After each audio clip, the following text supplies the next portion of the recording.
नमस्कार। आज हमारे साथ है सोनिया, जो हमें भारतीय संविधान के बारे में बताएंगी कि भारतीय संविधान का मतलब क्या है, उसका इतिहास क्या है और भारतीय संविधान की संरचना क्या है। तो मैं सबसे पहले सोनिया से पूछना चाहूँगी कि संविधान शब्द का अर्थ क्या है, जरा वो आसान भाषा में समझाइए।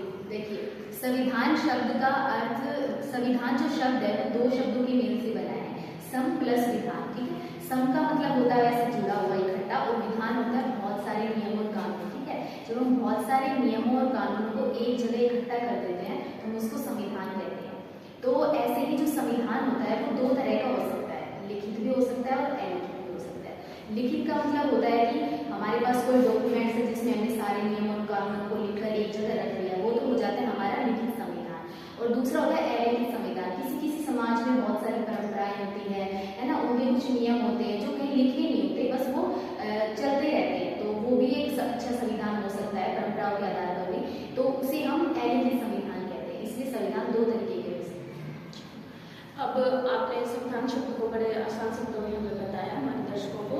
इसके बाद मैं आपसे पूछना चाहूँगी कि भारतीय संविधान क्या है, किस प्रकार से बना हुआ है। देखिए, जब 1947 में हमारा देश आज़ाद हुआ था तो उससे पहले अंग्रेज लोग हम पर शासन करते थे, तो हमारे पास अपना कोई संविधान था नहीं।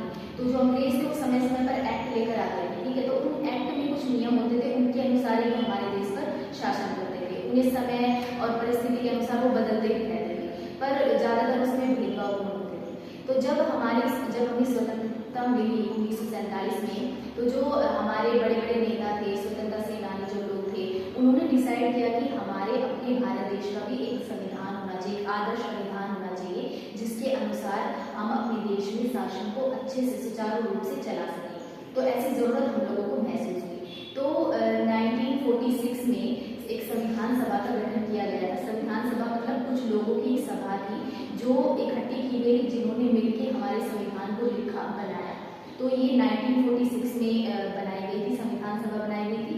इसमें काफ़ी जो हमारा पूरा देश था उसमें जगह जगह से लोग आए थे उस संविधान सभा में प्रतिनिधित्व करने के लिए अपने क्षेत्र का। फिर सबके विचार और विमर्श के बाद बहुत सारे नियम और कानून बने। जैसे एक समिति बनाई गई, प्रारूप समिति जिसे हम कहते हैं, जिसके अध्यक्ष भीमराव अम्बेडकर जी थे। तो उन्होंने हमारे कॉन्स्टिट्यूशन को रफली लिखा, पहले उसका ड्राफ्ट तैयार किया, फिर उसको संविधान सभा में लेकर आए। फिर संविधान सभा में जब वो लेकर आए तो सब लोगों ने उसके अपने अपने विचार रखे कि क्या सही है और क्या गलत है। फिर पूरा डिस्कस करने के बाद जो सही लगा उसको निर्धारित कर लिया गया और हमारे भारतीय संविधान में उसको रख दिया गया।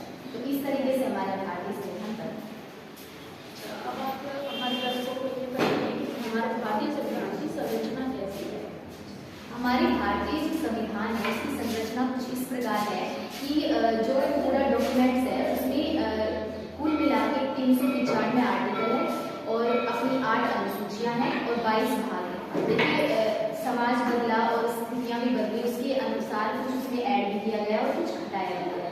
ये मूल संरचना इस प्रकार की 395 आर्टिकल और अपनी 8 अनुसूचियां और 22 भाग ये बनाया गया। और जो कुछ चीजें जो बच गई थी, जैसे बहुत सी चीजें आर्टिकल में लिख दी गई और कुछ बच गई थी, उनको अनुसूचियों में लिख दिया गया, और जो आर्टिकल्स थे उनको 22 भाग